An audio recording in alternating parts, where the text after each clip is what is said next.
सोचिए, आप सुबह उठते हैं और लोग कह रहे हैं कि आप एक विच हैं। ना कोई सबूत, ना कोई विटनेस, सिर्फ अफवाह, सिर्फ शक, और फिर आपको जेल में डाल दिया जाता है। ये कोई कहानी नहीं, ये असल में हुआ था सालेम में, 1792 में। यही थी सेलेम विच हंट्स, इंसानों का वो अंधा दर्दनाक चैप्टर जहां लोगों ने खौफ में आकर अपने ही रिश्तेदारों को विच कहकर मार डाला।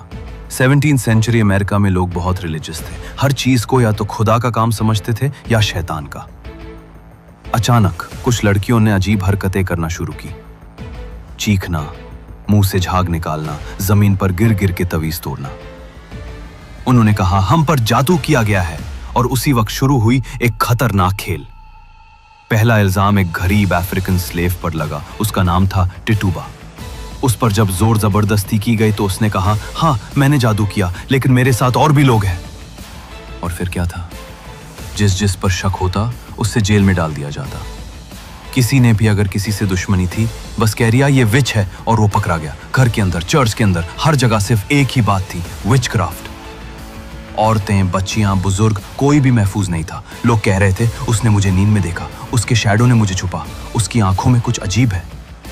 और कोर्ट्स वो सिर्फ सुन रहे थे मगर सबूत नहीं मांग रहे थे। 200 से ज्यादा लोगों पर इल्जाम लगा। उनमें से 20 को फांसी दे दी गई, 14 औरतें, 6 मर्द। एक शख्स को पथार से कुचला गया, सिर्फ इसलिए क्योंकि उसने कोर्ट में चुप रहने का फैसला किया। बचपन के दोस्त, रिश्तेदार, पड़ोसी सब एक दूसरे के दुश्मन बन गए।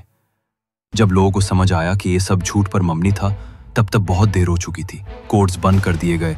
जिन लोगों को फंसी हुई थी उनके लिए बाद में माफी मांगी गई, लेकिन उनके घर वाले उनके जख्म कभी नहीं भूले। सेलेम विच ट्रायल्स हमें ये सबक देते हैं कि जब सोसाइटी में डर और जहालात छा जाएं तो इंसान इंसान का दुश्मन बन जाता है। जब अफवाहें सबूत बन जाएं तो इंसाफ मर जाता है। सो अगली बार जब आप किसी पर सिर्फ शक करें या किसी अफवाह पर भरोसा करें तो याद रखिए, सेलेम जैसा शहर हर दौर में हो सकता है अगर हम समझदारी से काम न लें।